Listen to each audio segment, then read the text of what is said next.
Hello दोस्तों, मैं रुपेश कुमार आप लोग का स्वागत करता हूं आपके अपने यूट्यूब चैनल रुपेश रेनबो पे। दोस्तों, हम लोगों ने प्रीवियस वीडियो में कक्षा 10th गोधूली की घनानंद जी की दोनों रचनाओं के बारे में सरल शब्दों में अच्छे रूप से हम लोगों ने जाना था। इस पे आने से पहले मैं आप लोग को मुझसे शिकायत रहती है, ज़्यादा नहीं, कुछ बच्चों को, हालांकि कुछ बच्चे ही अभी तक जुड़े हैं मेरे से, तो वो बोलते हैं कि सर आप रोज़ वीडियो नहीं डाल पाते हैं। दोस्तों, तो मुझे जो वीडियो रिकॉर्ड करना पड़ता है ना, वो रात में रिकॉर्ड होती है 11:30 बजे के बाद, तो टाइम बहुत चला जाता है और मुझे भी पढ़ना होता है। और मेरे घर का माहौल वैसा नहीं है कि मैं दिन में वीडियो अपलोड कर पाऊँ, क्योंकि बहुत ज़्यादा हर जगह क्राउड रहता है। फिर भी मैं आप लोग के लिए ट्राई करूँगा कल से आप लोग के लिए बायो और ये हिंदी की वीडियो रोज़ एक डालने की। बस दोस्तों, साथ मत छोड़िएगा, सपोर्ट कीजिए, वीडियो को शेयर कीजिए। तो हम लोग घनानंद जी के बारे में अच्छे से जान लिया था, आप लोग का उसमें सपोर्ट भी अच्छा रहा। आज हम लोग जानने वाले हैं बद्री नारायण चौधरी, जिन्हें हम लोग प्रेम से प्यार से प्रेम घन के भी नाम से जानते हैं। कहीं कहीं आपको बद्री नारायण चौधरी ही मिलेगा, तो कहीं कहीं सिर्फ आपको प्रेम घन ही मिलेगा। दोनों का मतलब एक ही है, ऐसा नहीं कि ऑब्जेक्टिव में आप लोग गलत करके चले आइएगा। तो इनकी एक रचना है स्वदेशी। तो स्वदेशी में ये एक तरह से कहिए तो कटाक्ष कर रहे हैं भारतीयों पर, कि जिस तरह से हम लोगों ने विदेशों को, पश्चिमी सभ्यता को जिस तरह से खुद में अपना लिया है, उस पर वो कटाक्ष कर रहे हैं। तो इन लाइनों को 10 दोहे उनके हैं, आज उन लोग को हम लोग बारी बारी से अच्छे से जान लेंगे। तो कवि परिचय की ओर चलते हैं, जो आपको ऑब्जेक्टिव के दृष्टिकोण से बहुत ही ज़्यादा इंपॉर्टेंट है। तो कवि परिचय में क्या है, तो पहली बात तो ये भारतेंदु युग के कवि थे। तो आप लोग कहिएगा कि बार बार आप बोलते हैं सर भारतेंदु युग, भारतेंदु युग है क्या? देखो दोस्त, भारतेंदु जो थे, भारतेंदु जी वो बहुत बड़े कवि साहित्यकार थे। तो उनके जो नए कवि होते थे उनकी इज्जत करते थे। और जब 1857 की क्रांति, जो हमारा पहला क्रांति हुआ आज़ादी के लिए, कितना मई 10 मई 1857 की, खैर हिस्ट्री में नहीं जाना है, मंगल पांडे जो किया था। तो उस युग में जितने भी कवि आए ना दोस्तों, सारे लोग भारत के प्रति और स्वतंत्रता के प्रति कविताएं लिखा करते थे, इसलिए उन्हें हम लोग भारतेंदु युग के भी नाम से जानते हैं। तो ये तो खैर ठीक, कोई बात नहीं। अब आते हैं प्रेम घन जी के बारे में। तो प्रेम घन जी भारतेंदु युग के, किस युग के? भारतेंदु युग के महत्वपूर्ण कवि थे। इनके जन्म की बात की जाए तो 1855 ईस्वी में, कितने ईस्वी में? 1855 ईस्वी में। कहाँ हुआ था? तो मिर्जापुर के यूपी में। कहाँ? मिर्जापुर के यूपी में। मृत्यु बात करें दोस्तों, तो इनकी मृत्यु जो हुई थी हमारी 1922 ईस्वी में, 1922 में, ठीक है। फिर इन्होंने 1874 ईस्वी में एक समाज की स्थापना की, जिसका नाम था रसिक समाज। क्या नाम था? रसिक समाज। देख लीजिएगा, 1874 ईस्वी में प्रेम घन जी ने मिर्जापुर में रसिक समाज की स्थापना की। अभी इन्होंने कुछ पत्रिका भी चालू की थी, वो कौन कौन सी थी वो देख लेते हैं यहाँ पे। इन्होंने आनंद कादम्बिनी की मासिक पत्रिका तथा नागरी नीरद नामक साप्ताहिक पत्र का संपादन किया। ये बहुत ही ज़्यादा इम्पोर्टेंट है आप लोगों के लिए कि इनकी पत्रिका, मासिक पत्रिका और इनके पत्र के बारे में आएगा, तो आप लोग याद रखिएगा, आनंद कादम्बिनी और नागरी नीरद नामक साप्ताहिक पत्र का इन्होंने संपादन किया। इनकी रचनाएं प्रेम घन सर्वस्व, ये भी इम्पोर्टेंट है, आप लोग को पूछेगा कि इनकी रचनाओं को किस नाम से संग्रहित किया गया है, तो वो हमारा दोस्त हो जाएगा प्रेम घन सर्वस्व नाम से संग्रहित है। और ये क्या क्या थे दोस्तों?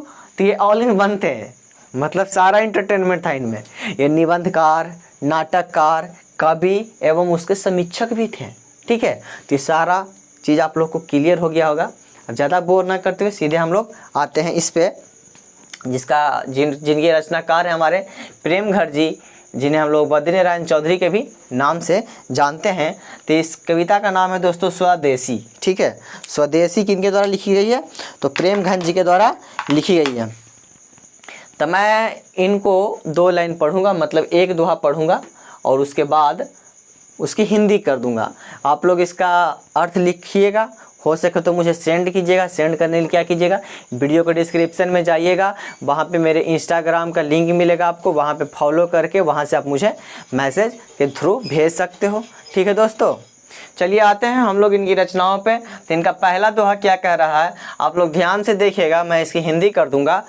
सबे विदेशी वस्तु नर गति रति रीत लखात, भारतीयता कछु न अब भारत में दर्शात। प्रेम घन जी हम लोग भारतीयों पे एक तरह से टिप्पणी कर रहे हैं, कटाक्ष कर रहे हैं। जिस तरह से हम लोग विदेशी वस्तुओं के प्रति आकर्षित हुए हैं, तो वही बोल रहे हैं कि भारत का हर एक व्यक्ति विदेशी वस्तु की ओर आकर्षित है। भारतीयों में अब भारतीयता कुछ भी दिखाई नहीं पड़ रहा है। फिर नेक्स्ट है, मनुज भारती देखी कोई सकत नहीं पहचान, मुसलमान हिंदू किंधु के ये हैं किर्गिस्तान। उनकी वस्तुओं को तो हम लोगों ने अपनाया ही है, लेकिन उनकी हर चीज़ों को, चाल चलन, गति रति, ढंग को अपना लिया है। तो वही बोल रहे हैं कि भारत का व्यक्ति को देखकर लगता ही नहीं है कि वो भारतीय है, हिंदू है कि मुसलमान है।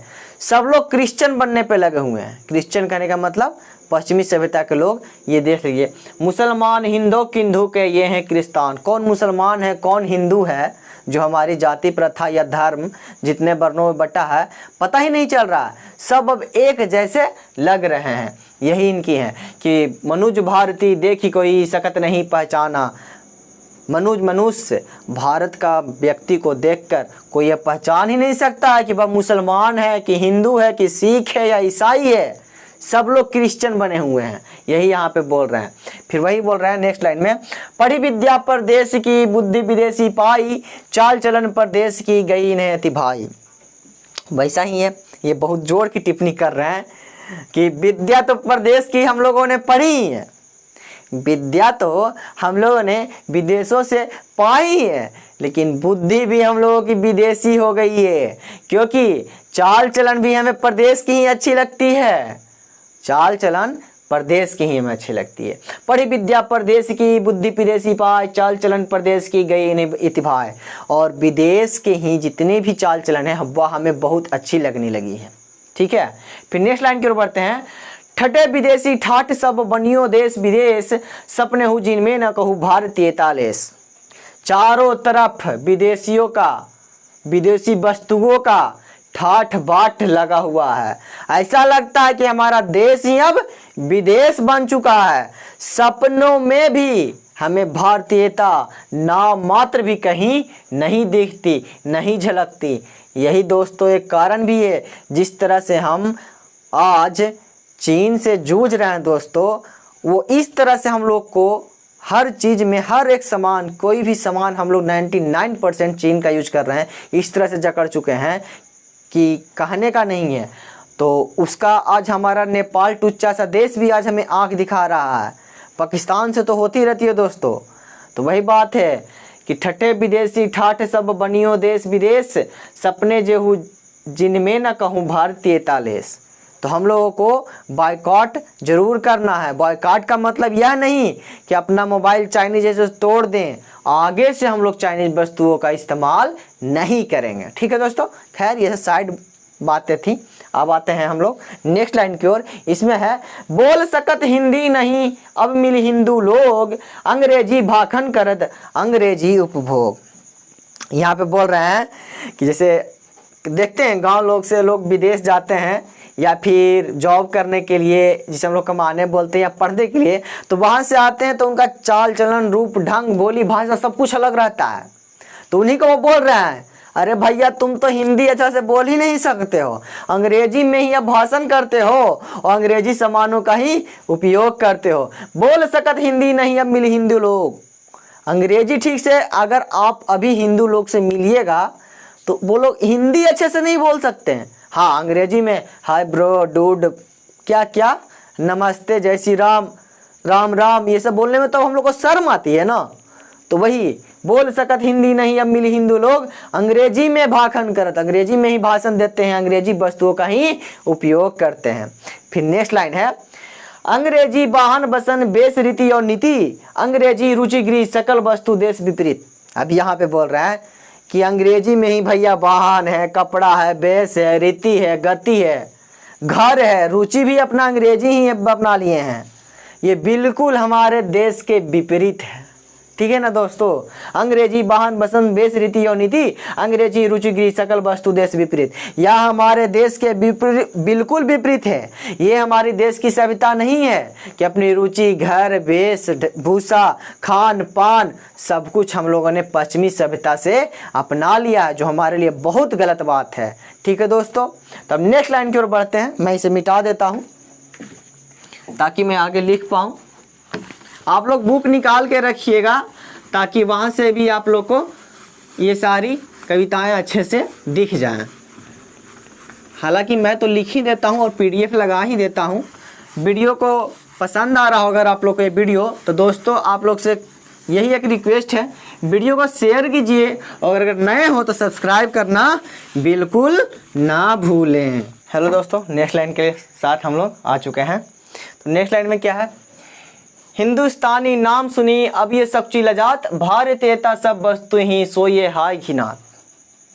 कह रहे हैं कि जो अब हिंदुस्तानी नाम सुनकर खुद हम लोगों को लज्जा आती है। ठीक है, ये मतलब आज़ादी के टाइम की लिखी हुई कविता है कि हिंदुस्तानी नाम सुनी अब ये सच्ची लजात, हिंदुस्तानी नाम सुनकर खुद को लज्जा आती था, भारतीयता सब वस्तु ही सोये हाय घिनात। भारत की वस्तु को देखकर हमें घृणा आती है, घिन बढ़ता है, वही यहाँ पे बोला गया है। फिर नेक्स्ट लाइन है, देश नगर बानक बनो सब अंग्रेजी चाल, हाटन में देखूं भरा बस अंग्रेजी माल। कह रहे हैं यहाँ पे प्रेम घन जी,